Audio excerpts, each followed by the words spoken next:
Selamat pagi Bapak Ibu dan Saudara yang dikasihi Tuhan. Mari bersama-sama kita akan kembali merenungkan firman Tuhan pada pagi hari ini. Firman Tuhan terdapat di dalam kitab Amsal pasal yang ke-6 ayat yang ke-16 dan 17 dan kitab Amsal pasal 12 ayat yang ke-22. Demikian bunyi firman Tuhan. Amsal pasal yang ke-6 ayat yang ke-16 dan 17. 6 perkara ini yang dibenci Tuhan, bahkan 7 perkara yang menjadi kekejian bagi hatinya. Mata sombong, lidah dusta, tangan yang menumpahkan darah, orang yang tidak bersalah. Kitab Amsal pasal 12 ayat yang ke-22, demikian bunyi firman Tuhan. Orang yang dusta bibirnya adalah kekejian bagi Tuhan, tetapi orang yang berlaku setia dikenannya. Bapa di surga, di dalam nama Tuhan Yesus, kami bersyukur untuk pagi hari ini Tuhan, untuk hari yang baru yang Tuhan berikan kepada kami. Kami rindu pada pagi hari ini kami kembali akan merenungkan firman-Mu, sehingga setiap kebenaran firman Tuhan ini boleh menjadi tuntunan dalam kehidupan kami sehari-hari. Mari Allah Roh Kudus, Engkau yang mengurapi kami, Allah Roh Kudus, Engkau urapi hamba-Mu. Kami menyerahkan pemberitaan firman-Mu pada pagi hari ini, di dalam nama Tuhan kami Yesus Kristus. Haleluya. Amin. Bapak, Ibu, dan Saudara pendengar Blessing Morning yang diberkati Tuhan, teknologi dan informasi yang semakin berkembang telah memberikan dampak baik secara positif maupun negatif. Salah satu dampak negatif yang muncul adanya informasi yang tidak benar atau bohong, dan lebih populer dikenal sekarang ini dengan istilah hoax dalam bahasa Indonesia atau hoax dalam bahasa Inggris. Fenomena hoax mudah sekali tersebar melalui media sosial yang dapat menyebabkan terjadinya pertengkaran, keributan, atau perselisihan. Bahkan banyak muncul juga ujaran atau perkataan kebencian di dunia maya. Dari firman Tuhan yang telah kita baca dalam kitab Amsal pasal yang ke-6 ayat yang ke-17 dengan tegas menyatakan bahwa salah satu perkara yang dibenci Tuhan adalah berkata dusta atau mulut yang berbohong.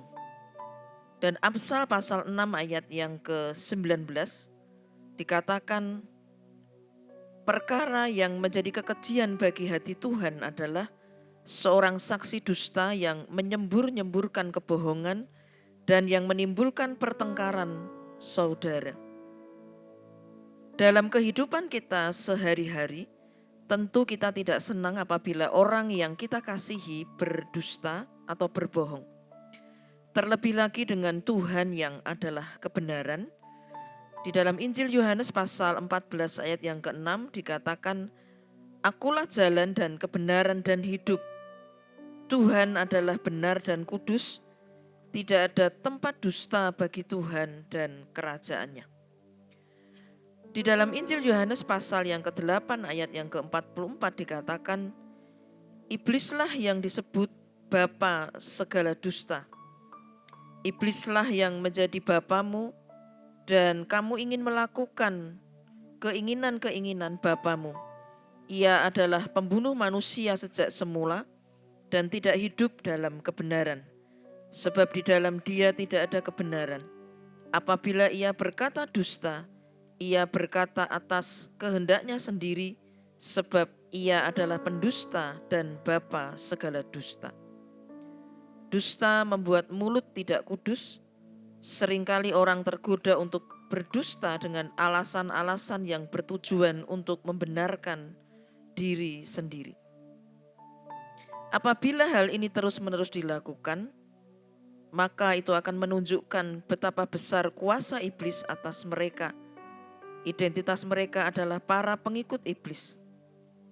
Dampak negatif bila seseorang terus memelihara lidah dusta, hal itu akan menghancurkan hubungannya dengan Tuhan dan sesama, akan merusak hubungan antara Tuhan dengan manusia, dan merusak hubungan antara sesama manusia.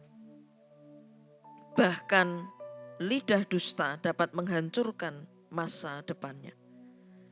Orang percaya dituntut untuk jujur, berkata dengan benar dan apa adanya, tidak menyampaikan informasi bohong atau tidak benar.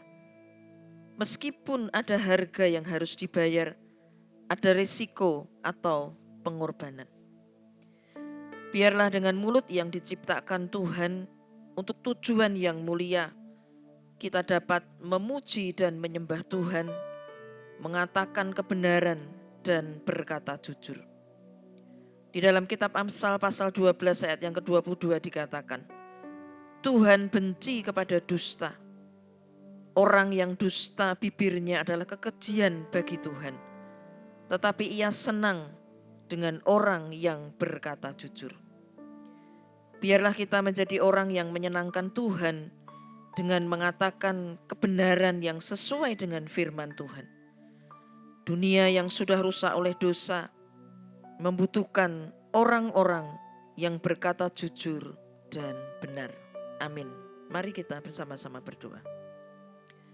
Tuhan Yesus, kami mengucap syukur untuk kebenaran firman-Mu yang sudah berkata-kata untuk menjadi petunjuk, tuntunan dalam kehidupan kami.